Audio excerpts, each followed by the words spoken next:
మన ఇంట్లో లక్ష్మీదేవి కొలువు ఉండాలంటే మనం కొన్ని పద్ధతులను తప్పకుండా పాటించాలండి. వాటి గురించి ఇప్పుడు మనం తెలుసుకుందామండి. మనలో చాలా మంది రాత్రి అన్నం తినే సమయంలో అన్నం గిన్నెలో కొంచెం కూడా అన్నం లేకుండా పూర్తిగా ఊడ్చుకొని మరీ తింటూ ఉంటారు. అలా చేయటం చాలా తప్పని మనకి పెద్దలు చెబుతూ ఉంటారండి.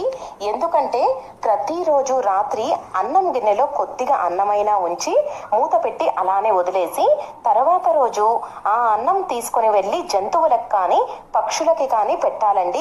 ఇలా చేయటం వల్ల మన పితృదేవతలు చాలా సంతోషపడతారు. మన పితృదేవతలు సంతోషపడితే మనకి తప్పకుండా లక్ష్మీ కటాక్షం అనేది వస్తుందండి.